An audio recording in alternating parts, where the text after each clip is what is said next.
Off we go. All right. Well, good afternoon, everyone. My name is Christina Hunt. This is the presentation on the Peer Mentoring Collaborative Program. And just a brief introduction, I am the new Student Success Strategist within the Department or the Division of Academic Success. In my role, I do manage the Peer Mentoring Collaborative Program, also known as PMC. I also manage retention alerts, so some of you may have seen some of my emails from Retention Alert, and I do work with TRIO students. I do think it's important to note that I am new to this position and also to Triton. So I am in the process of trying to kind of revive the program. So I do welcome any feedback, conversations, or opportunities for collaboration moving forward. So thank you all so much for attending. Hi, I am Daniele Manni. I am one of the full-time philosophy instructors in the Behavioral Science Department, and I also chair that department. I am here because, as many of you do in your departments, our department has experimented with peer mentors, and two of our faculty members worked with the Peer Mentoring Collaborative Program, and we've collected some data and studied whether this program is effective in our department, and it seems to be so. And so I'm here to support the cause of peer mentoring with hard numbers. Thank you. All right, so just kind of an overview of what we will discuss today. We will give an overview or an introduction of the Peer Mentoring Collaborative Program. We will go over the onboarding process, how to, as a faculty member, how to request a peer mentor, as a student, how to apply to become a peer mentor. And we will also discuss the rights and the responsibilities for both peer mentors and instructors. At the end, we will allot some time for some Q&A. So we do welcome any questions that you may have regarding the content in this presentation or about peer mentoring the program.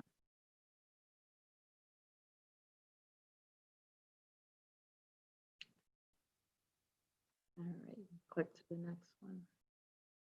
Okay, so just to give an overview of the program, the Peer Mentoring Collaborative Program essentially is we have students, current Triton students, that do peer mentor other Triton students. So peer mentoring is a form of, can go back a little bit.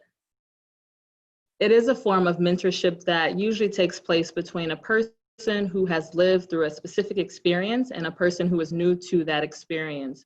So in this case, we have Triton students who have taken a specific class. We will discuss those classes, and they are mentoring students that are new or newly taking those courses. PMC is a classroom-based peer mentoring program, so it does combine academic support with traditional peer mentoring support. We do feel that this will give students the best opportunity for success. Our peer mentors are active Triton students who have recently taken the class that they have been assigned to, and they have earned a grade, A grade in the course, demonstrating that they do understand the content knowledge of the class. Our peer mentors are placed in high enrollment and low success courses, as well as some career and technical education classes. Ideally, we would like to have a peer mentor in one section of every course. However, due to resources, funding, and personnel, at this time, that's not a possibility. So we do have to be a little bit strategic about where we place our mentors. Institutional Research completed a course success report in March of this year, 2020, and it does identify high enrollment and low success courses. So we are using that report as sort of a benchmark for where there is need or where we should place our mentors. As we know, there are many factors that determine a student's success. Many of these classes are classes that students are taking right out of high school. And we do know that many of our students do have some of an educational gap between their high school and college. So we do hope that our peer mentors can assist in supporting those students kind of close those educational gaps. Our peer mentors offer in-class academic support and also ongoing mentor and support outside of the classroom. So what that looks like is our peer mentors do attend all class sessions in the semester. They also, we strongly recommend that they participate in the class. We feel that that will encourage them to have other students to participate in the course. As we know, once one hand goes up, oftentimes it makes other students feel confident about participating as well.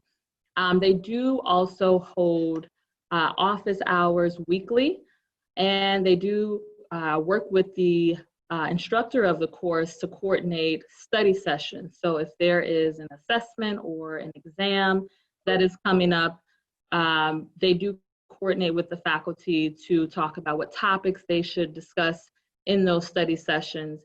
And they also are available to students or to mentees on a one-on-one basis. Of course, that is totally optional. Some students prefer the group environment, but they are available for that as well if they want, if a student wants to work with a peer mentor one-on-one. So we have found that there are benefits for kind of all parties involved. There's benefits for the mentee or the student, there's benefits for faculty, and also for the peer mentor.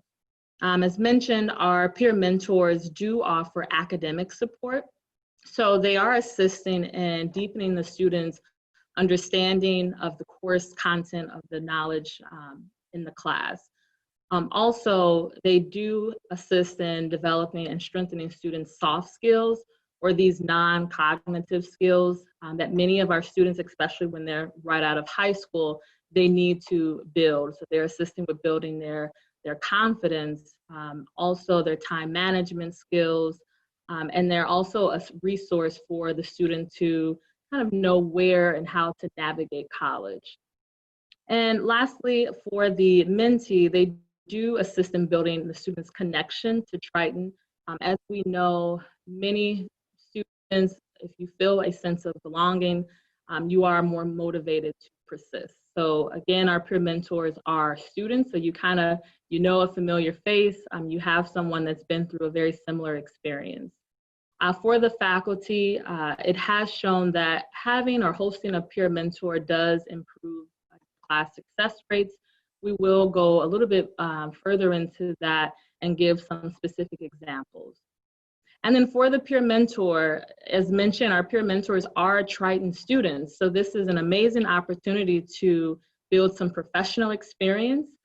Many of our peer mentors want to go into education, so it gives them the opportunity to build that experience, to strengthen their leadership skills. And we do provide a lot of professional development opportunities with our training and other opportunities as well.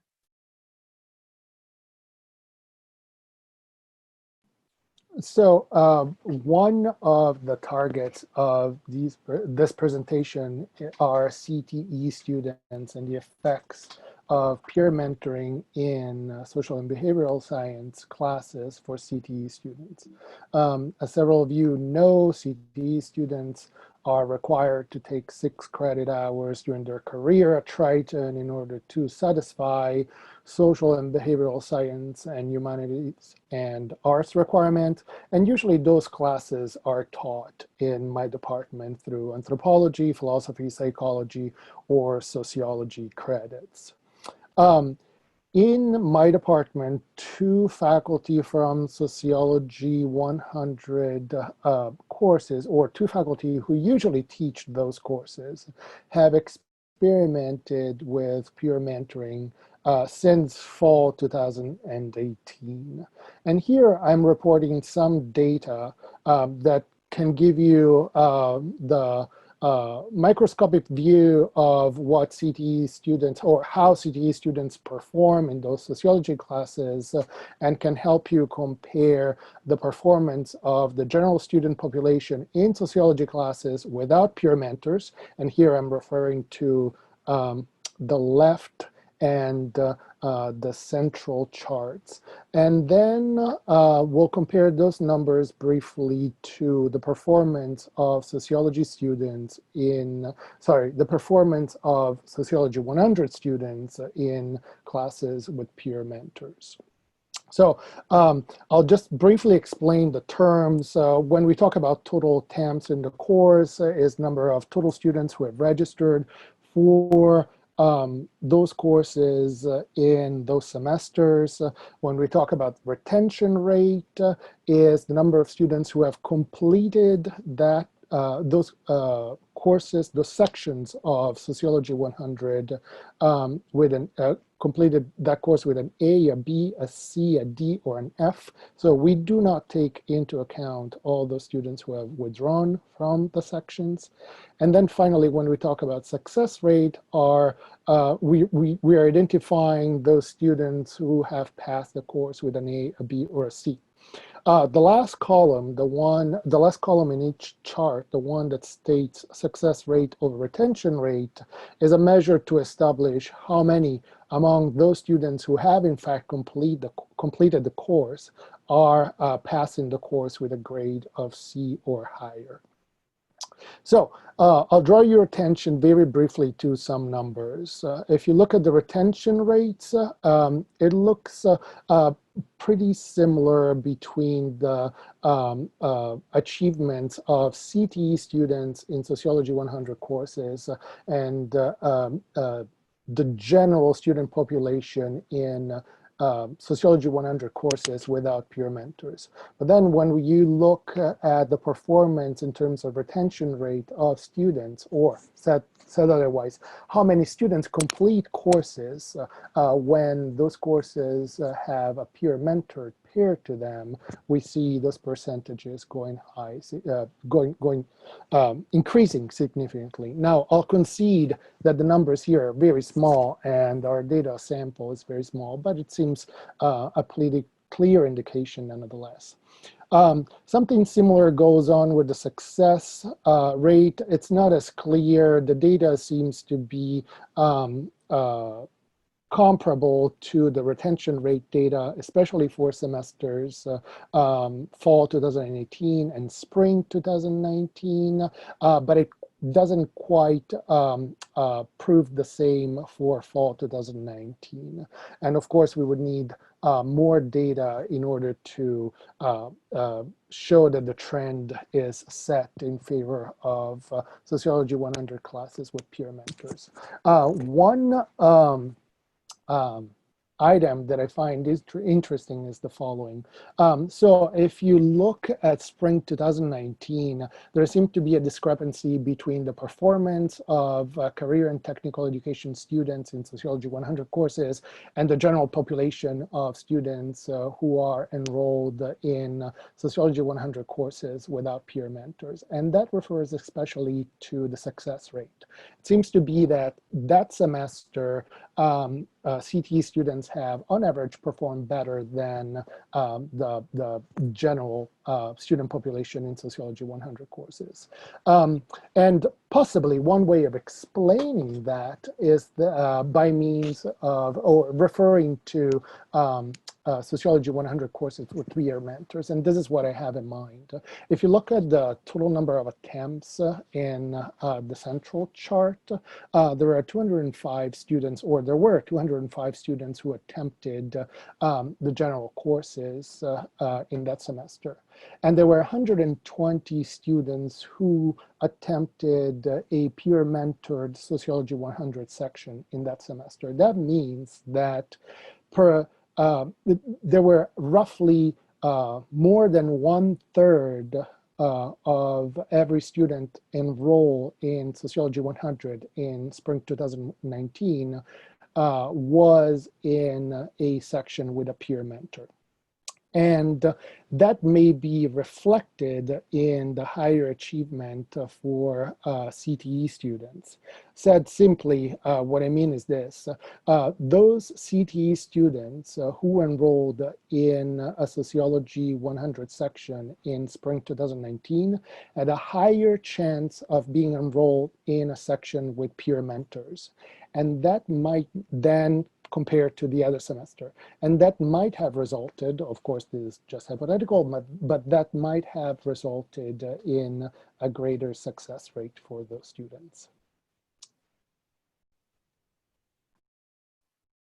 Thank you. All right, so next we want to go over the steps if you would like to request a peer mentor. Also for students, I'm not sure if we have any students on the line, but for students that are interested in applying to become a peer mentor, and then also what that onboarding looks like for the student and for the faculty member. So the first step is for the faculty. So the very first step, you must complete the peer mentoring request form and submit it to myself, the student success strategist, via email. There is an official form. However, we are in the process of getting our website up and running, which will have the form on the website. So in the interim, you can email me directly if you are interested in hosting a peer mentor. In the email or on the form, you do have the option to recommend a specific peer mentor. So this is an individual that you have had in your class. You think that they would be a good fit. They've demonstrated that they have strong time management skills. They have strong interpersonal skills.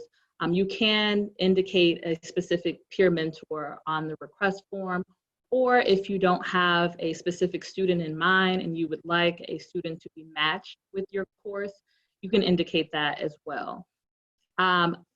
Unfortunately, we cannot guarantee that all requests will be fulfilled just due to resources, funding, personnel, things of that nature. So you will be notified if a peer mentor has been placed in your class. Also, if placed, you will receive instructions just on how to host a peer mentor, such as what their responsibilities include, what are the expectations, and things on a logistical level as well. And you'll receive that right before the semester starts. So for students, the process looks like they must complete their FAFSA. Our program is primarily funded through federal and Triton Workstudy. So one of the requirements is they must complete their FAFSA in order for us to determine which line are they eligible for, whether that be federal or Triton Workstudy. So that is the first step. It's not listed, but they do also have to be an active student, meaning that they need to be enrolled in at least one class for that current semester in order to be eligible. And again, because we are looking for students that excel in the class, excel in time management so that they can be positive role models, we would like them to have 2 letters of recommendation. Your request for that specific student can count as their letter of recommendation. They can also get that from a former supervisor, one of our student support staff, whether that be a counselor or an advisor. Also, any church or youth leader would suffice as well. And we would like our students we want our students to be in good academic standing. If they do meet those requirements, I will reach out to the student to set up an interview going forward. And if hired, they do go through an onboarding process. So this is also good for you to know as a faculty member kind of what their training looks like. So they do receive mentor, tutoring, and department training. Our program is CRLA certified, so they have training in place. It's 10 hours of CRLA tutor training. That is completed with the Academic Support Center. Also, they will receive 5 hours of mentor training. 4 of those hours will be with me, where we would go over what is the role of being a peer mentor, how to build rapport, things of those nature, just to kind of go over that traditional peer mentoring to build those skills out. And 1 of the 5 hours would be with the assigned faculty. This is an opportunity for the faculty and the peer mentor to collaborate. So if there's a specific topic that you would like your peer mentor to cover when they're having these breakout group sessions, this is the opportunity to kind of go over those things. Also, if you have a certain guidelines as to how you would like your course to be run, you can kind of run that with the peer mentor at that time in that 1 hour session. So what could that 1 hour session look like? That final 1 hour session of peer mentor training with faculty. This is information that I gathered once again from my colleagues teaching the Sociology 100 course. And what I think they have done that worked rather effectively is that they made the peer mentor aware of 3 major components of their course.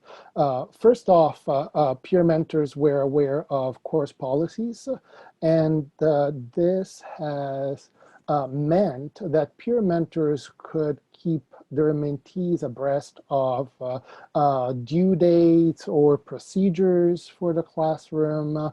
And this process eventually reinforced those soft skills that Christina mentioned above. The second avenue through which faculty made peer mentors, involved peer mentors in their course was through an explanation of the course structure and simply maybe how modules build on one another and what are the targets of summative assessment tools, so that peer mentors could effectively organize study groups or review sessions and could lead students toward the retention of key information that then was explained or delivered during the summative assessments. And then finally, a third area was an explanation of how individual assessments, especially formative assessment, may link up with course objectives and eventually program and general education outcomes for the college. And this was important so that the peer mentor could understand how she could model the behavior of acquiring or demonstrating those skills in the formative assessment setting, and eventually by emulation, students could also jump onto learning and reproducing those objectives that align with our assessment forms from the course level all the way up to the general education outcomes. All right, so in this next section, we want to go over the rights and the responsibilities of both the peer mentor and the instructor.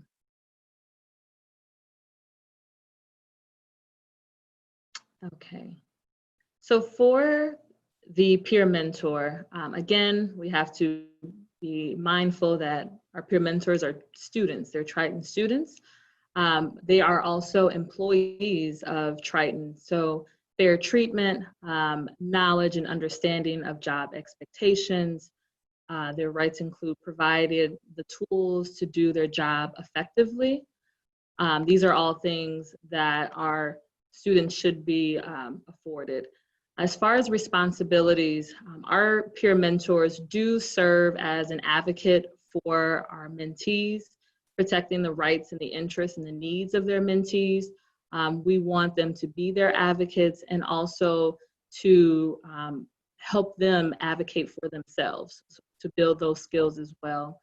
Our peer mentors are positive role models for our mentees, which is why we do have such a strict selection process. And also, peer mentors are mandated reporters. So they do complete the DCFS mandated reporter training. And if a mentee does share something that goes against, they are required to report that.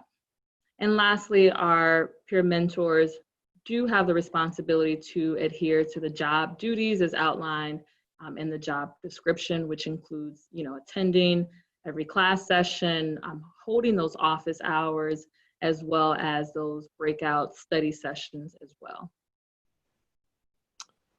So on, on the other side of this collaborative relationship, there are the rights and the responsibilities of faculty who are paired with peer mentors. It would be reasonable for faculty, and this goes under the headings of rights, to ask peer mentors to reach out to specific students or to make announcements in class or via digital tools like Blackboard. It would be reasonable also, as Christina mentioned, to expect that faculty and peer mentors collaborate on review sessions and that faculty asks the peer mentors to be a medium between the classroom and the institution. So the peer mentor could potentially chaperone the student through the library facility or other offices at Triton College. It's important to stress, however, that peer mentors are not teachers' assistants. So they are not involved with the development of course content or with course policies, with the planning of the delivery for classroom material, or with any type of assessment form or grading. So these are all responsibilities and I dare say privileges that remain in the hands of faculty. So these are, once again, a list of useful tasks that peer mentors in Sociology 100 courses have performed that have meant greater success for their students. They were involved in actively communicating with students via Blackboard or via emails and reminding them of due dates. They continually modeled expectations in the classroom. So as Christina said, it's always hard to be the first one who raises a hand when the instructor asks a question, or it's always hard to be the first one who comes up with an insightful thought in a small group setting. The peer mentor can help model that behavior until students acquire it. And most especially, I think, and most interesting, the peer mentors ended up being very useful for students to talk about issues that are not directly related to the classroom, but affect the classroom greatly, such as the education gap, issues of homelessness and poverty that affect their students, and that students feel uncomfortable usually revealing to faculty. In this case, the peer mentor has been able to help students find avenues at Triton to redress these issues.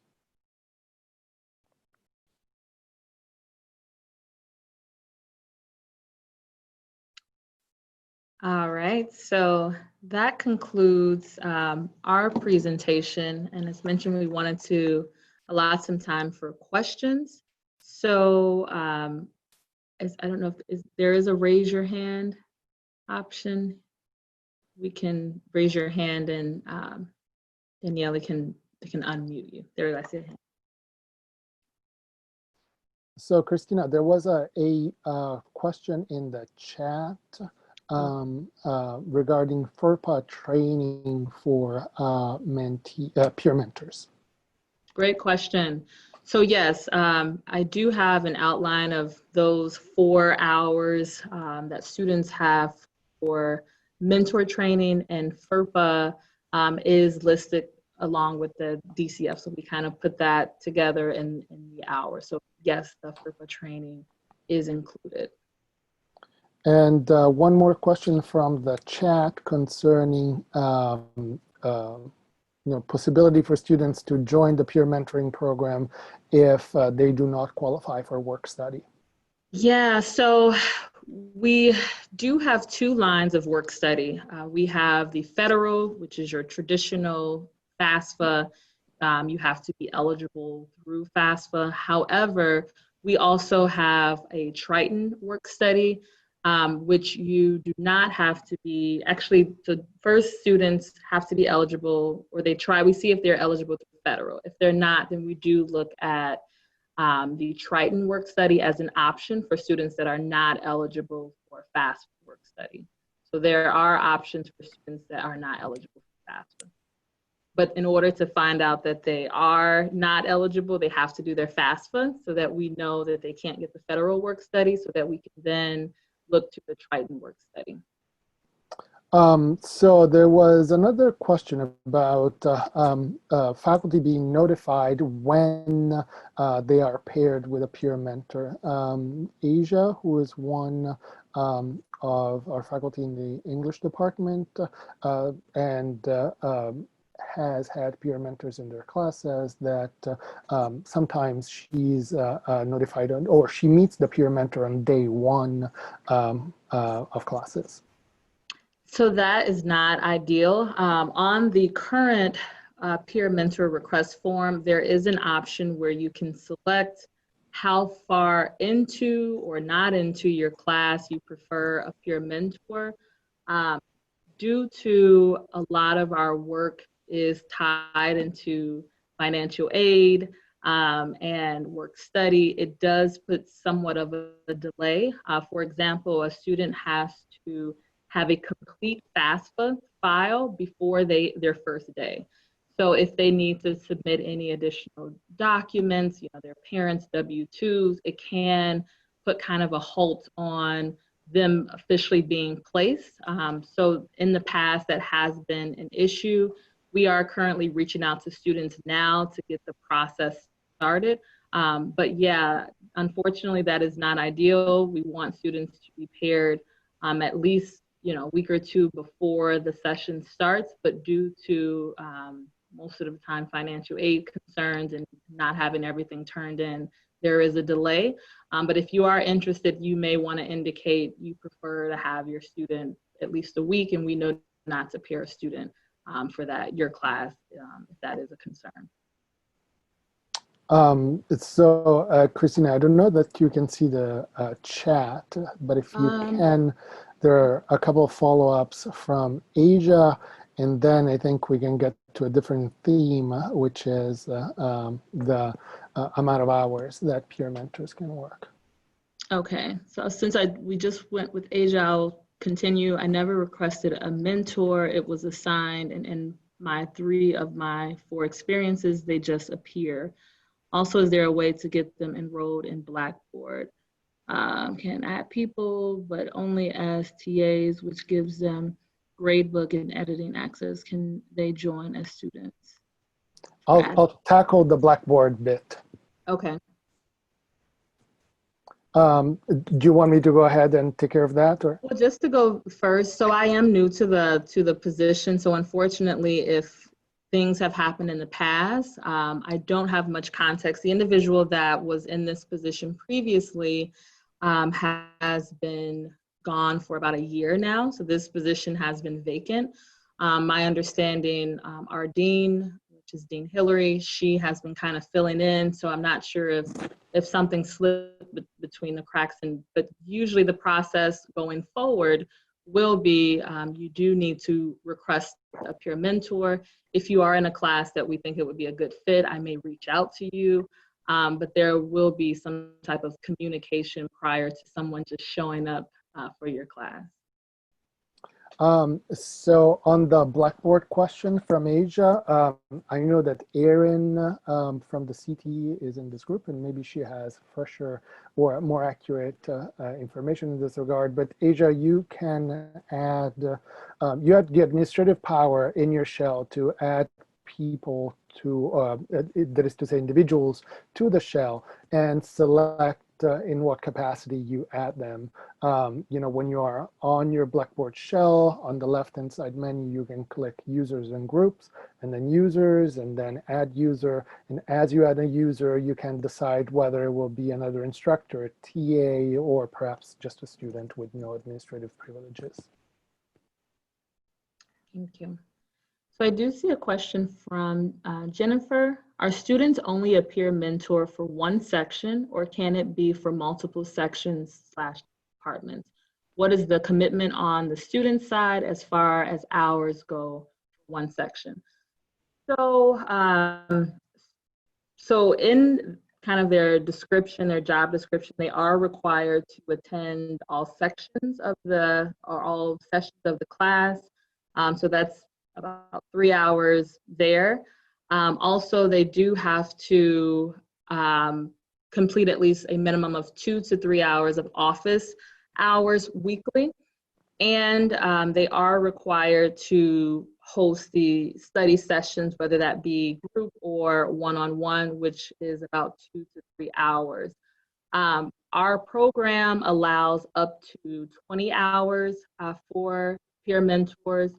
So ideally, they can do 2, because it's about 10 hours, and then they also have to complete the training. So it's, most of the time, they do only do one class, one section of a course, just due to they are students. And if you're completing the CRLA training and you're doing your class time, your office hours, and your study session, usually you won't be able to squeeze in classes with doing all of the same things, since they can't go over 20 hours.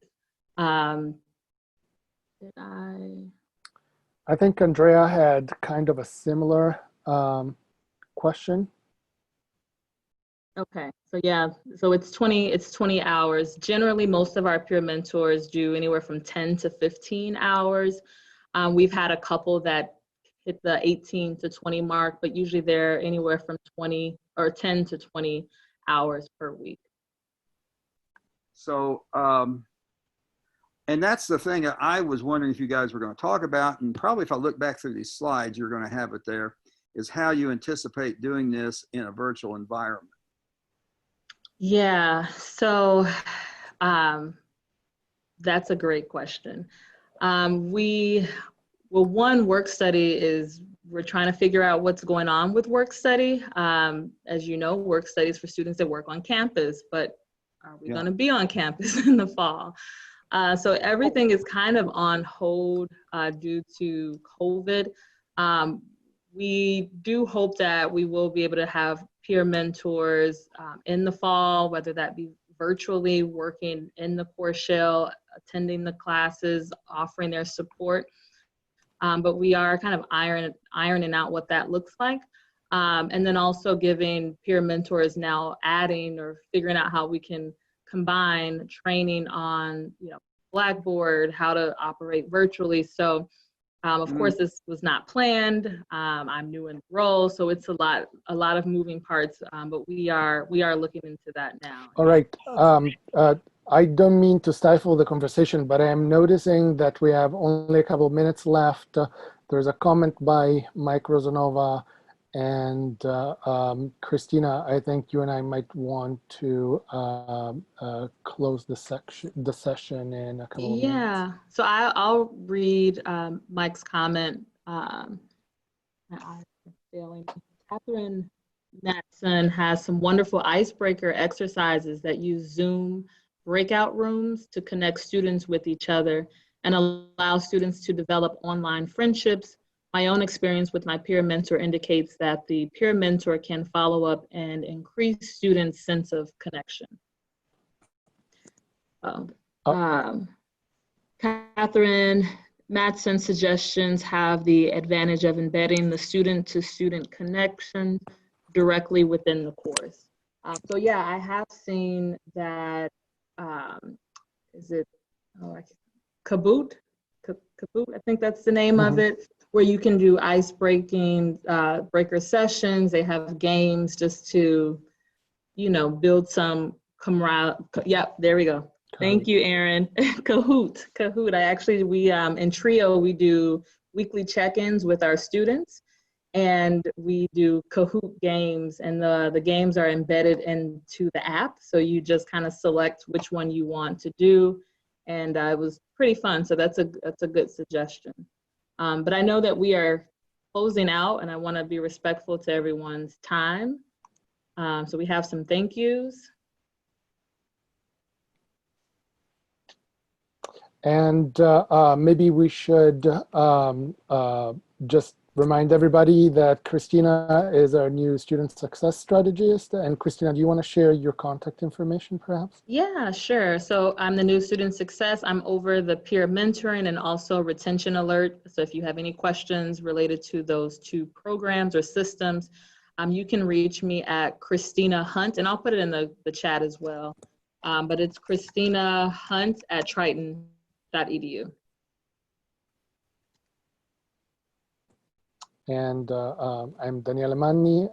You can find me in the virtual behavioral science department these days, or at danielemanni@triton.edu.